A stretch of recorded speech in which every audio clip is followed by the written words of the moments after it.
Adriana Sarto, muchas de ustedes la conocerán. Adriana es un poco nuestro exponente máximo en la hematología del embarazo a nivel nacional. Adriana la verdad que es una referente y yo trabajo como obstetra en equipo con ella y hace bastante tiempo que venimos con esta lucha. Yo pertenezco al grupo de obstetras que hemos tomado conocimiento, no conocimiento, sino hemos ido haciendo un camino que tiene que ver con no solamente abordar la parte estrictamente técnica, que es un poco de lo que vamos a charlar ahora, sino también empezar a comprender, ¿sí?, esto que antes en los testimonios se hablaba, ¿sí? Nosotros, digamos, entendemos a la paciente como un ser humano y no solamente como un paciente, ¿sí? Entonces, no es una persona más, no es un embarazo más que se pierde, no es normal que se pierda el embarazo y digamos, comenzamos nuestro camino de trabajar en conjunto, pensándolo de esa manera y dándole igual importancia a todas las pacientes, a todos los pedidos y la verdad que tenemos muchísimas consultas de pacientes del interior del país, de otras provincias. Bueno, Adriana, ya ojalá en alguna oportunidad, si no la conocen, la pueden conocer, ha ido, digamos, un poco abordando el camino en este punto y para mí es un placer que se dedique, digamos, a esta organización a abordar un tema tan delicado y para nosotros es una satisfacción también como profesionales, yo particularmente como obstetra que hago embarazo de alto riesgo, ver la fuerza, digamos, de este grupo que tiene un gran camino, una gran tarea y ojalá luchemos, ¿sí?, para que, como decía antes la diputada, digamos, concejal, perdón, pueda aprobarse esa ley, ¿sí? Estamos en ese camino de lucha al cual adhiero. Bueno, comenzamos hablando un poquito de trombofilia. Yo voy a tratar de ser lo más ágil posible, algunas nos vamos a detener más, por supuesto me frenan las preguntas que quieran hacer y algunas las vamos a pasar un poquito más rápido. Las trombofilias no son enfermedades, son en realidad desórdenes de la coagulación de la sangre, ¿sí?, donde existe una mayor tendencia a la hipercoagulabilidad. Pueden ser, como comentaban antes, adquiridas, hereditarias o mixtas. Se estima aproximadamente una prevalencia del 15% de la población, ¿sí?, en total, hombres y mujeres pueden tener trombofilias. Estas son dos fotos bastante gráficas, ¿sí?, en las cuales en la derecha vemos las células de la sangre encargadas de la coagulación, que son las plaquetas, ¿sí?, libres viajando por los vasos sanguíneos, y en el lado izquierdo vemos todas las plaquetas adheridas con redes de sustancias que las adhieren, y ese es un gráfico que, digamos, pone el puntapié inicial de lo que es un trombo, ¿sí?, sanguíneos que pueden ser primordialmente venosos, pero también arteriales. Entonces, las trombofilias, ¿sí?, tienen como su mecanismo fisiopatogénico, o sea, su forma de actuar característica o como su característica esencial, la hipercoagulabilidad de la sangre con trombosis, ¿sí?, que trae aparejadas las complicaciones gestacionales que ya estuvimos comentando antes. Un poco la historia de la trombosis viene hace muchísimo tiempo, no solamente en la Argentina, en todo el mundo. Desde la década del 40 se empieza a hablar de la hipercoagulabilidad de la sangre, de la trombosis. En la década del 70, con el advenimiento de los anticonceptivos orales, ¿sí?, se empieza a detectar casos de mujeres a las cuales sus ginecólogos les daban anticonceptivos orales y debutaban con un episodio trombótico, no necesariamente estando embarazadas, ¿sí? En la década del 90, en el año 96, ya se ve una estrecha relación entre trombosis y, en el contexto de pacientes en tratamiento de fertilidad fallidos. En el año 85, ¿sí?, se comienza a hablar de los anticuerpos antifosfolipídicos y enfermedades autoinmunes como la artritis reumatoidea. Llegamos al 2000 con las fallas en la fertilidad, siguiente. Y aquí tenemos una clasificación médica. Los médicos vieron que somos bastante obtusos en algunas cosas, nos gusta clasificar, encuadrar. Pero la idea es que, digamos, para que lo podamos comprender todos, cuáles son las trombofilias que tenemos, ¿sí? A la cabeza, digamos, la trombofilia más frecuente es el síndrome antifosfolipídico, la más prevalente es una trombofilia adquirida, caracterizada por la presencia de esos tres anticuerpos, ¿sí? Uno 2 o 3 de ellos, ¿sí? Anticoagulante lúpico, anticardiolipinas, antibeta-2 glicoproteínas. En realidad las trombofilias son enfermedades muy probablemente, o desórdenes muy probablemente de origen autoinmune, caracterizadas por presencia de estos autoanticuerpos que favorecen los episodios de trombosis.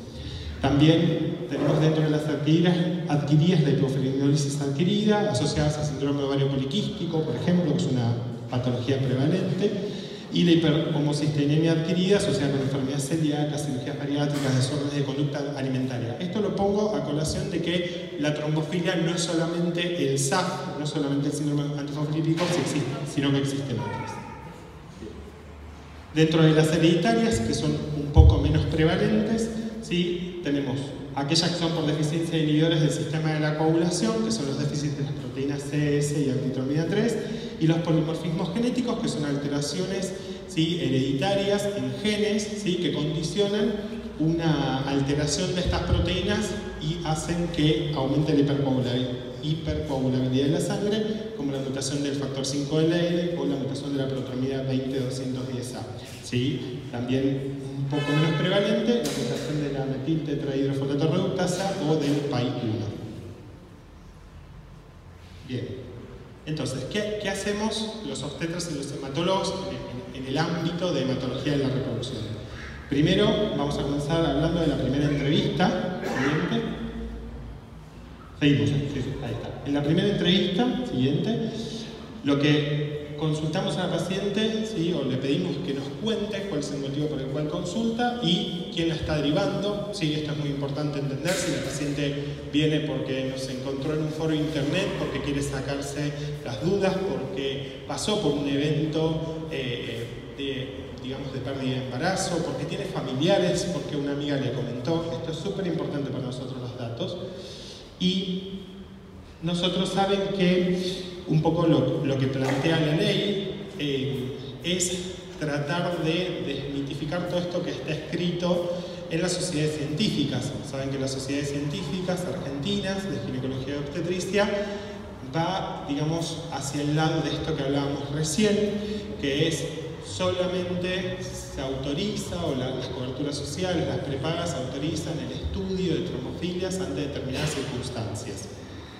Yo les voy a contar lo que dicen las sociedades científicas, no es necesariamente lo que queremos y de hecho la ley brega buscar un embarazo, ¿sí? Entonces, los motivos de consulta más frecuentes son haber tenido 2 o más abortos espontáneos por debajo de las 10 semanas, haber tenido pérdidas fetales por encima de las 10 semanas, haber tenido complicaciones vasculares placentarias y parto prematuro por un desprendimiento de placenta, restricción de crecimiento intrauterino, que son bebés de bajo peso para la edad gestacional, haber tenido cuadros hipertensivos severos a edad gestacional precoz también, como la preeclampsia, la eclampsia o el HELP.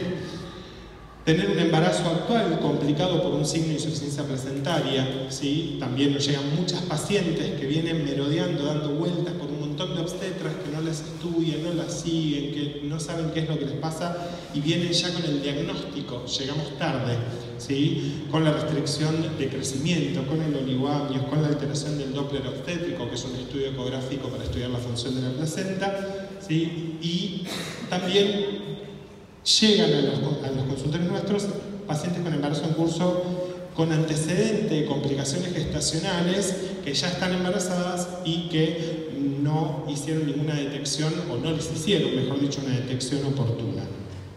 Bien. Entonces, nosotros indagamos digamos, sobre los antecedentes gineco-obstétricos, siguiente, antecedentes clínicos personales, antecedentes familiares, ¿sí? No nos olvidemos, las trombofilias hereditarias son, es verdad, un poco menos prevalentes, pero son más graves, ¿sí? Desde el punto de vista clínico, ¿sí? Las trombofilias hereditarias tienen mayores complicaciones a mayor edad gestacional cuando uno las compara con aquellas pacientes que tienen síndrome antifosfolipídico puro, ¿sí? Y generalmente en las trombofilias hereditarias la particularidad que tiene es que cuando uno empieza a interrogar a la persona, a la mujer que tiene sentada adelante, tenemos el antecedente de mi tía, mi abuela, mi hermana, ¿sí? O mi marido, no mi marido, sino digamos, cualquier varón de la familia, un hermano, ¿sí? Le ocurrió un evento trombótico a una edad joven. Sí. No, ¿puedo hacer una pregunta? Sí.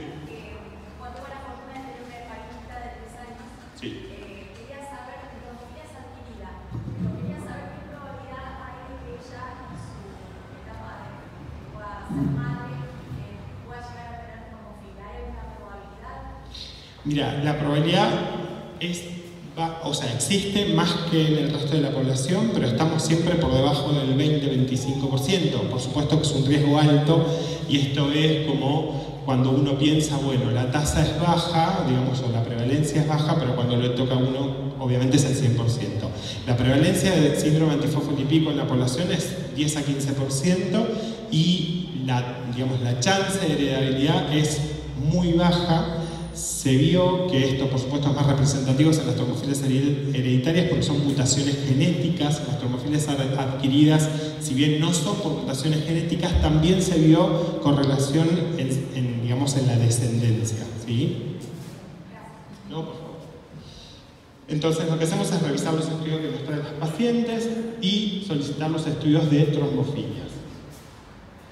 Entonces, esto es lo que dicen las sociedades científicas. Es un poco lo que queremos ir, ojalá, digamos, para lo cual también participamos y luchamos y pueda aprobarse y ponerse en práctica esta ley. Esto es lo que dicen las sociedades científicas, a quien hoy las coberturas, digamos, autorizan la solicitud de los estudios, ¿sí? Pacientes con antecedentes de complicaciones en embarazos, pacientes en edad reproductiva que hayan tenido eventos tromboembólicos, como una trombosis venosa, haber tenido un estudio de VDRL falso positivo en sangre, haber tenido un infarto a una edad joven, tener enfermedades autoinmunes como el LES, que es el famoso lupus, anemias hemolíticas, ataques isquémicos transitorios, alteraciones de la coagulación o historia familiar de SAF. ¿Sí? Bien. ¿A quién le solicitamos estudios de trombofilias hereditarias? ¿Sí? Las que contábamos recién, que son un poco menos frecuentes, antecedente de evento tromboembólico gestacional o no gestacional, antecedente de un familiar de primer grado con un evento tromboembólico, ¿sí? A una edad baja, digamos, menor de 50 años, antecedente de familiar de primer grado con una trombosis documentada, haber tenido esa misma paciente una preeclampsia severa o recurrente antes de semana 34, ¿sí? Cuando hubo asociación con muerte fetal, con restricción de crecimiento, con infartos placentarios y el desprendimiento placentario, ¿sí? Severo o recurrente. Entonces, ¿qué estudios pedimos? Esto, digamos, a veces ustedes van a ver que el hematólogo o el obstetra de alto riesgo no pide todo el panel de trombofilias, pero tiene que ver con esto, con que todavía las prepagan las obras sociales, no realizan la autorización. Entonces, con la herramienta actual que tenemos, lo que hacemos es basarnos en los tipos de antecedentes, si la paciente está embarazada o no al momento de realizarlo, si está bajo la influencia de efecto hormonal y según criterio del médico. Me detengo en una parte ahí, eso, gracias. En esto de si la paciente está embarazada o no. Hasta hace muy poco tiempo, es un año y medio, se creía que no se podían pedir estudios de trombofilia si una paciente, una mujer, ya estaba embarazada. Como bien vos comentaste en tu testimonio antes, esto es erróneo, esto ya no se usa más. Las sociedades de hematología en realidad ya aprobaron realizar estudios de trombofilia, aprobaron en el sentido de que hay consenso en las sociedades científicas de hematología de solicitar el panel de trombofilias en pacientes que tengan antecedentes, aún así todos estando embarazadas. O sea que no es correcto que un colega les diga no te puedo pedir el estudio porque ya estás embarazada. Eso es incorrecto. ¿Por qué? Porque se dieron eventos de lo que llaman trombofilias gestacionales. Las trombofilias gestacionales son pacientes que presentan los anticuerpos positivos, ¿sí? O sea, se les detecta, sobre todo el síndrome antifosfolipídico en el contexto de un embarazo, que probablemente quizás si se los repetimos fuera de esa gestación, finalizado ese embarazo y habiendo tenido su hijo, quizás dan negativos o no lo sabemos, pero este nuevo concepto es de trombofilia gestacional y lo que hace es ganar, ¿sí? Un campo de oportunidad diagnóstica que antes se perdía. Antes muchos colegas decían, no, ya tenés el test positivo, no te lo puedo hacer, vemos qué pasa con el embarazo.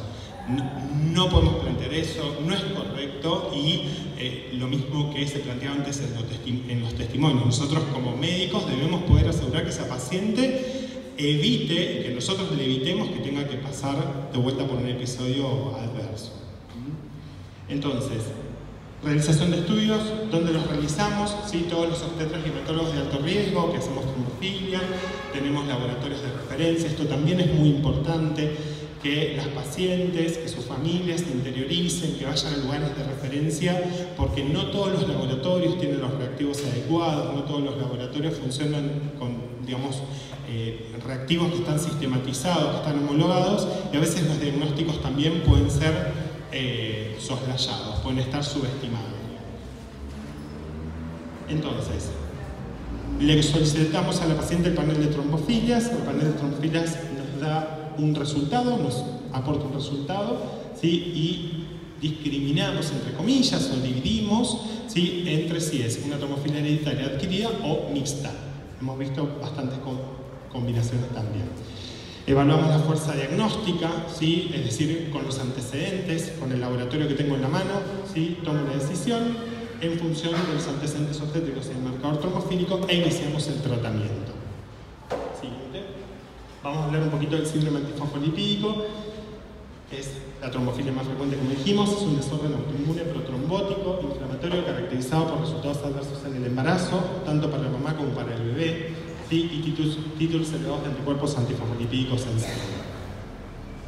Los criterios clínicos diagnósticos, ¿sí? Existe un consenso en Sydney en el año 2004 que dicen cuáles son los signos clínicos que nos llevan a los obstetras y a los hematólogos a sospechar que una paciente pueda tener una trombofilia de este tipo. Si hubo una o más muertes inexplicables de un bebé morfológicamente normal, documentado por ecografía de más de 10 semanas de gestación. Si hubo uno o más nacimientos prematuros antes de la semana 34 asociados a un peso de ese bebé por debajo del percentilo 10, o sea, de lo que debiera pesar, o infartos placentarios que afecten más de un 20% de la placenta, o lo que sigue diciendo este consenso es 3 o más abortos espontáneos consecutivos de menos de 10 semanas. ¿Sí? Hoy ya no esperamos, quédense tranquilas que no. Bien. Criterios biológicos: tener anticuerpo anticardiolipina, IgG o IgM, por lo menos en 2 determinaciones, idealmente separado de 12 semanas, y o anticoagulante lúpico, también positivo, o anti-beta-2 glicoproteína 1A, también separada de 12 semanas. ¿Sí? En el contexto de pacientes embarazadas, como fue el testimonio de antes, donde uno les detecta en la primera determinación, con esa determinación, por supuesto no lo repetimos a las 12 semanas en el contexto de 40 o 38 semanas del embarazo es muchísimo, así que directamente con el antecedente y una determinación se comienza el tratamiento sin dudarlo. Bien. Esto es un poco medio engorroso, lo vamos a pasar más rápido, pero básicamente los anticuerpos antifosfolipídicos actúan sobre esas células de la sangre, células endoteliales que son las que tapizan el interior de los vasos sanguíneos, monocitos que son unos tipos de glóbulos blancos que circulan en la sangre, y las plaquetas lo que hace es pegotear, adherir todas estas sustancias entre sí, eso es lo que llamamos estado procoagulante, y aparece el evento trombosis, ¿sí? Oclusión de un vaso venoso o arterial. Entonces, el mecanismo fisiopatológico, ya dijimos, la trombofilia, por el mecanismo que se da, junto con una alteración de la inmunidad, condiciona la manifestación clínica. Esto es un poquito para que comprendamos, ¿sí?, cómo está el bebé dentro del útero y saber que a nivel placentario, ¿sí?, como indica el gráfico allí arriba, tenemos una parte, ¿sí?, de circulación fetal, ¿sí?, que son los vasos sanguíneos del bebé, que van por el cordón umbilical, y los vasos sanguíneos que están en la parte superior de este recuadro de la derecha, que son las ramas de las arterias uterinas. En ese sitio, ¿sí?, donde dice ahí arriba arterias maternas, ese es el sitio donde se producen los eventos de trombosis, ¿sí? Las pacientes que tienen trombofilia, ¿sí?, este estado procoagulante, que si no tienen un diagnóstico y un tratamiento oportuno, tienen su mecanismo fisiopatogénico, es la oclusión de las arteriolas que están irrigando la placenta, ¿sí? Por eso esos trombos pueden viajar hacia el cordón umbilical del bebé, y la interrupción del embarazo, la detención espontánea del embarazo, sobreviene cuando estos trombos de ese dibujo que mostrábamos antes al principio tapona, ¿sí?, los vasos arteriales maternos a nivel placentario y del cordón umbilical. Ese es el mecanismo por el cual se produce la interrupción del embarazo. Entonces, tenemos dos grandes conceptos. Esto es más hematológico, pero lo que son los cuadros de SAF trombótico y no trombótico, ¿sí? existen cuadros de autoinmunidad donde detectamos los anticuerpos pero no hay episodio de trombosis, ¿sí? Que son los de la derecha, donde son aquel grupo de pacientes que tienen fallas reiteradas en la implantación y de causa desconocida. Me hice 13 bates, me dieron positivos y me menstrué a los 15 días, ¿sí? Pero no llegué a hacer un estudio. Abortos preembriónicos y embriónicos, como decíamos recién, vasculopatías placentarias y el SAF trombótico, que es el que tiene más implicancia clínica. Los dos son igual de importantes, solamente lo que estoy tratando de aclarar es que el SAF trombótico es el que tiene los cuadros más severos, digamos caracterizados por pérdida fetal, restricción de crecimiento intrauterino y las preeclampsias severas tempranas. Bien. Entonces, muy bien, hicimos el diagnóstico. ¿Cómo lo tratamos? ¿Sí? El tratamiento de cabecera tiene que ser un tratamiento antitrombótico y eventualmente asociado con inmunorreguladores. Saben que la diada, ¿sí? o la asociación de fármacos para el síndrome antifosfolipídico como trombofilia más frecuente, por recomendación por las sociedades científicas, es la combinación de aspirina, ¿sí? Con heparina, que puede ser heparina fraccionada o no fraccionada. Generalmente se usa enoxaparina, que es más práctica y más fácil de regular para el manejo ambulatorio. Sigamos, bien, heparina de bajo peso molecular. El SAF es una causa potencialmente tratable de complicaciones gestacionales. Los objetivos del tratamiento son mejorar la evolución materna, fetal neonatal y minimizar las complicaciones de este desorden. La terapéutica en primera línea ante el embarazo incluye aspirina preconcepcional y gestacional y heparina de bajo peso molecular gestacional, es decir, la paciente con SAF diagnosticado que está buscando embarazo tiene que estar tomando aspirina, ¿sí? Y 15 a 30% de los pacientes no responden adecuadamente a la terapéutica de primera línea, se consideran refractarias y ahí vamos al grupo de inmunorreguladores, que son las otras drogas que yo les puse antes en la lista. Donde dice arriba, el SAF es una causa potencialmente total de complicaciones gestacionales. Esto tiene que ver, cuando uno pone la palabra potencial, entiéndase bien, tiene que ver con que necesitamos tener diagnóstico, ¿sí? Es un poco el lema de esta asociación y de lo que brega la ley. Con diagnóstico tenemos tratamiento y la tasa de éxito es enorme. El 90%, el 85% de los pacientes con diagnóstico oportuno y tratamiento adecuado logran embarazos a término o peritérmino con bebés viables. Bien, esta es la asociación que decíamos recién, heparina bajo peso molecular, ¿sí? La famosa enoxaparina con aspirina, muy bien. Consulta de evolución, siguiente, ¿sí? En la consulta de evolución, cuando nosotros devolvemos, digamos, el diagnóstico, evaluamos la fuerza diagnóstica, esto ya lo habíamos dicho antes, siguiente, pasémosla, ahí está. Planteamos la estrategia terapéutica, siguiente. Siempre es importante explicar estos puntos a la paciente, ¿sí?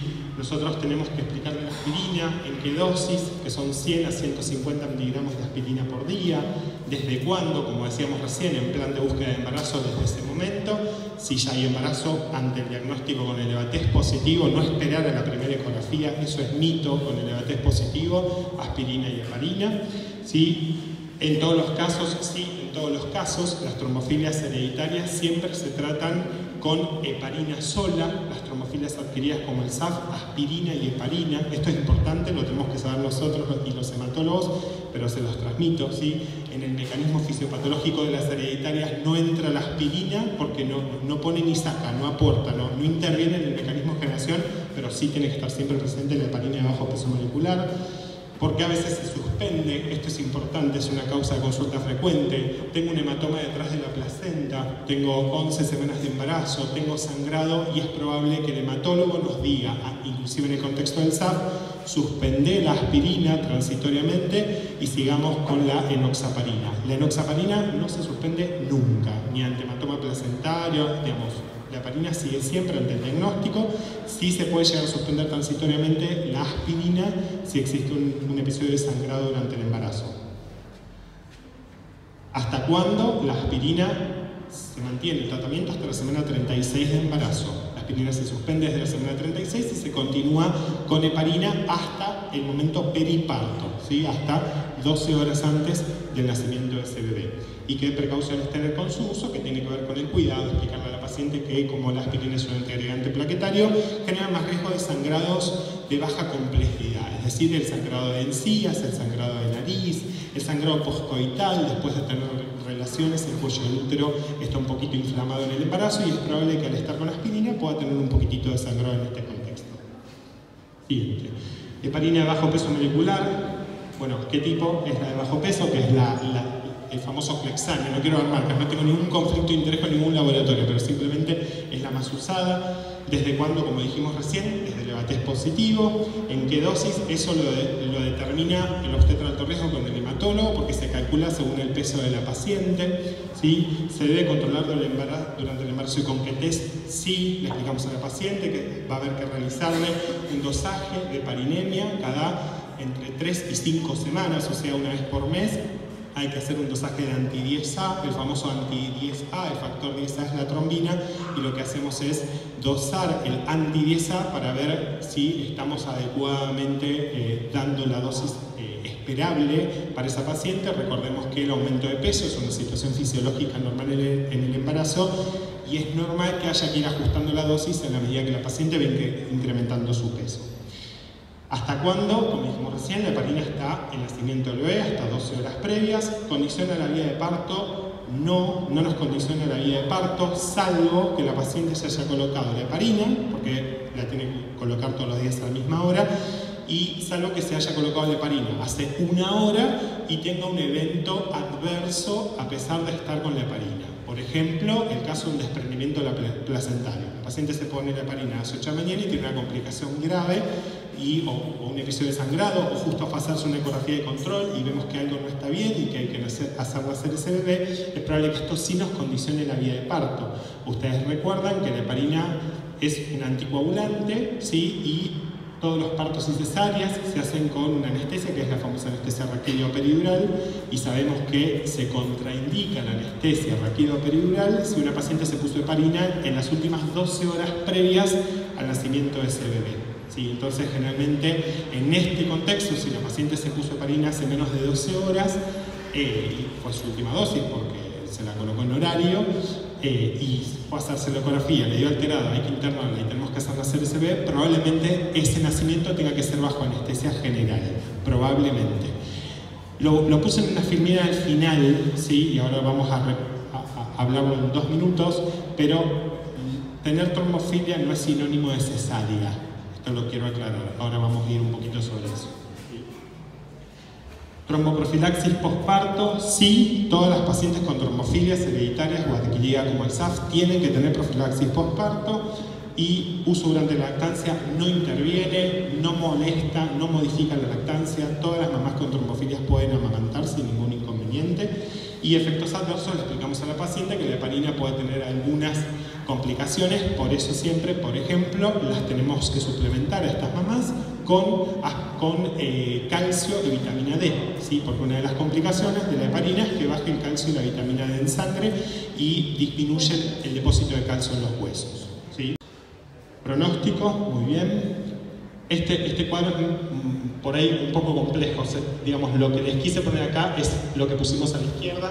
85% es la tasa de éxito de aspirina con heparina, ¿sí? Embarazos viables, bebés que nacen, que pueden estar tranquilamente y con un éxito gigante para nosotros. Seguimos. Pacientes refractarias al tratamiento, esto lo vamos a seguir por alto, ¿sí? Simplemente les comento, esto es lo que estamos usando ahora, las pacientes que no responden, es decir, una paciente que tuvo su tratamiento adecuado con aspirina y heparina, supongamos en el contexto de un SAF, y tienen un aborto aún así todo, habiendo hecho el tratamiento oportuno en tiempo y forma, muy probablemente esa paciente ya vaya al paso siguiente, que es la inmunoglobulina o gamma-globulina endovenosa, ¿sí? Son, digamos, esto o la hidroxicloroquina, por ahí habrán escuchado también hablar, son tratamientos adyuvantes a la aspirina y a la heparina y que colaboran y que se vio muchísimo éxito cuando los asociamos con cualquiera de estos dos, con hidroxicloroquina o con inmunoglobulina. Seguimiento obstétrico durante el embarazo. El obstetra de alto riesgo va a determinar la frecuencia, por supuesto que el seguimiento es mucho más estricto, va a ir teniendo en cuenta los datos clínicos y obstétricos, laboratorios, ecografía y Doppler y planteando la terapéutica. Siguiente. Siempre los obstetras, yo me formé en una maternidad pública, maternidad Sardá, somos la segunda maternidad del país, hacemos 8.000 partos por año después de la maternidad de San Miguel de Tucumán. Tenemos el corazón puesto en la clínica obstétrica, es decir, el obstetra que controla una paciente embarazada con trombofilia no puede ser un obstetra que haga obstetricia de baja complejidad, tiene que ser un obstetra de alto riesgo. Esa paciente tiene que estar en el consultorio con medición de altura uterina, que es un indicador indirecto del crecimiento del bebé, se le tiene que tomar la presión, se la tiene que pesar en todas las consultas, se le tiene que explicar los riesgos, por supuesto, del tratamiento con aspirina y heparina, tiene que solicitar la heparinemia, tiene que pedir ecografía y Doppler, ¿sí? Ahora vamos sobre eso. Bien, el control materno precoz, frecuente y completo, como decíamos recién, con auscultación de latidos en todas las consultas, un examen clínico riguroso con el objetivo de descubrir síntomas o signos de potenciales complicaciones que pueda tener la trombofilia, ecografía como mínimo estas, ¿sí? Que es ecografía de diagnóstico de embarazo en semana 7 u 8, la translucencia nucal entre las 11 y 14 semanas, ecografía en semana 18, el scan fetal o ecografía morfológica entre las 22 y 24 y desde la semana 24 ya comenzar con los Doppler fetoplacentarios, que es el estudio ecográfico un poco más sofisticado que una eco común que nos permite ver cómo se está nutriendo ese bebé y cómo está funcionando esa placenta, ¿sí? El ecodoppler a partir de semana 22-24 con periodicidad cada 15 a 21 días, monitoreo fetal anteparto, que es una especie de electrocardiograma del corazoncito del bebé, que lo vamos a realizar desde la semana 32 cada 72 horas. Se va a estudiar también la función renal de esa mamá, la proteinuria de 24 horas, o sea, la eliminación de proteínas en orina y el recuento plaquetario, como decíamos antes, cada 4 o 6 semanas. Siempre esto que yo les puse la foto de antes del tensiómetro y esto de la función renal va directamente relacionado con lo que es la hipertensión gestacional y su, digamos, la punta del iceberg o el cuadro más complejo que es la preeclampsia. La preeclampsia, que son los cuadros de hipertensión severa con eliminación de proteínas por orina, aumento súbito de peso, es la principal complicación clínica asociada a las trombofilias durante el embarazo. Tiene tratamiento, pero es importante que el obstetra la sepa detectar a tiempo, ¿sí? Los Doppler de arterias uterinas y del arterio umbilical. Siguiente. Bien. Esto es lo que contábamos antes, ¿sí? Hoy las sociedades científicas lo que avalan, entre comillas, es, bueno, solicitarle panel de trombofilias, estudios de trombofilia a aquellas pacientes que tengan antecedentes de lo que dijimos antes, preeclampsia severa o eclampsia antes de semana 34, restricción severa de crecimiento intrauterino, desprendimiento de placenta. En estos casos, las sociedades dicen que es dudoso el estudio de trombofilias hereditarias, ¿sí? Lo que se plantea en la ley, en el proyecto de ley, es que todas las pacientes tengan estudio tanto de trombofilias adquiridas como de trombofilias hereditarias. Si bien la prevalencia es menor de las hereditarias son las que traen secuelas más graves para el embarazo y sí se recomienda el estudio de trombofilias adquiridas en estos contextos. Esto es lo que dicen las sociedades científicas. Siguiente. Indicaciones hematológicas para el parto y posparto, cuándo suspender la aspirina y la heparina, se los conté antes, tromboprofilaxis posparto, todas las pacientes se tienen que ir del sanatorio, del hospital con heparina, esto lo va a determinar igual el hematólogo, ¿sí? Generalmente mínimo son 2 semanas, máximo por lo general 6 semanas de tratamiento con heparina posparto. ¿Qué pasa si el parto se adelanta? Lactancia y anticoncepción. ¿Qué pasa si el parto se adelanta? Los que les decía recién, entre comillas, el peor escenario es lo que dije antes. Paciente que se pone la heparina todos los días a las 9 de la mañana, se fue a hacer la eco a las 11, vio el obstetra que el Doppler está severamente alterado o que hay muy poquito líquido amniótico y hay que hacer nacer ese bebé. Puede llegar a ocurrir que esa mamá requiera una cesárea bajo anestesia general porque no se le puede realizar una anestesia raquídeo peridural para un parto o inclusive para una cesárea, ¿sí? Bien, siguiente. Creo que ahí. Suspender la aspirina en semana 36 ya lo dijimos. Ya dijimos lo de la heparina 12 horas antes y se reanuda, ¿sí? 12 horas poscesario posparto.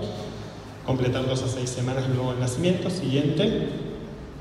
Manejo multidisciplinario. Esto es importantísimo. Yo me voy conforme a esta charla si a ustedes le queda el mensaje de que Los obstetras solos, aunque hagamos alto riesgo, no hacemos nada. Los hematólogos solos por su lado no hacen nada. El manejo tiene que ser multidisciplinario. La paciente que tiene diagnóstico de trombofilia no puede ser seguida en cualquier lugar. No es lo mismo, ¿sí? Es una paciente, es una persona, es un ser humano que tiene una alteración, ella y su embarazo, ¿sí? Que puede tener secuelas graves y que uno las tiene que controlar en equipo. Esto es pero primordial. De esto se los digo con mucho ahínco porque uno de este lado del mostrador, a mí me llueven todos los días pacientes al consultorio donde uno se agarra la cabeza de cómo vienen seguidas y que uno dice, bueno, llegó la semana 30 de embarazo porque Dios fue grande, ¿sí? Porque la realidad es que muchas pacientes muy mal manejadas y esto es lo que uno quiere tratar de evitar. Por eso la idea de hacer esta jornada también para que ustedes vayan tomando conocimiento y concientización y que tengan información. Es importante que el paciente, que la persona, que la familia tenga información para poder decidir. Siguiente. Vía de parto. Acá vengo de vuelta con el corazoncito en la maternidad sarda. Se recomienda la vía de parto vaginal. Recomendación A es cuando todas las sociedades científicas de todo el mundo dicen vamos para este lado, tenemos aval. O sea, tener una trombofilia no nos obliga a tener que hacer un parto. Estamos hablando de una mamá que tiene una trombofilia con un bebé que está creciendo en un crecimiento adecuado, con el líquido amniótico normal, con el Doppler normal, con el monitoreo fetal normal. Esas pacientes, mientras no haya compromiso de la vitalidad fetal, es decir, la placenta esté funcionando bien, se les puede inducir un parto.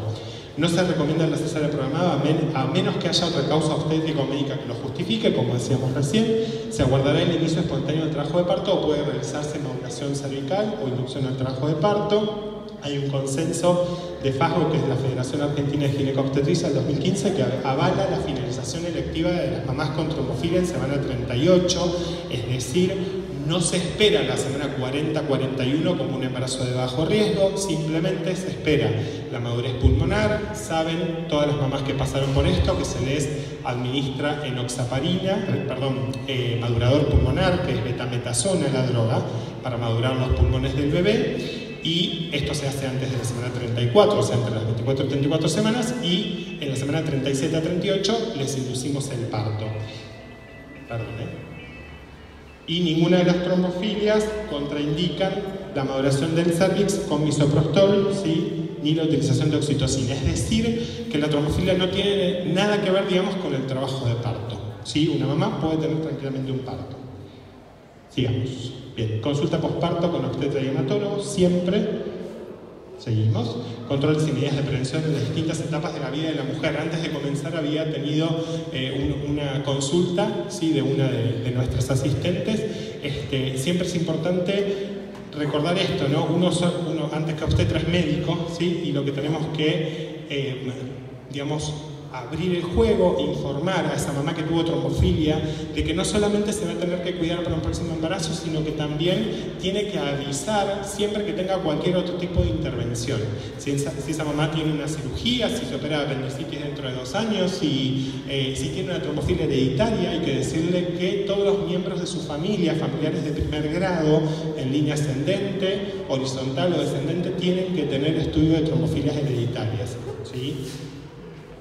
Para terminar, una frase de Eduardo Galeano, que muchos ya las deben conocer: mucha gente pequeña, en lugares pequeños, haciendo cosas pequeñas pueden cambiar el mundo, ¿sí? Ese es un poco mi humilde mensaje, que trato de traspolarlo. Ese es mi sobrino, el hijo de mi hermano, que es producto de un tratamiento de fertilidad en el contexto de una trombofilia, además de tío obstetra y padrino fiel obstetra, así que nada, se puede, ¿sí?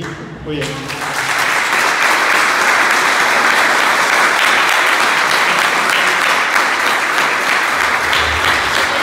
Le pedimos al doctor García que nos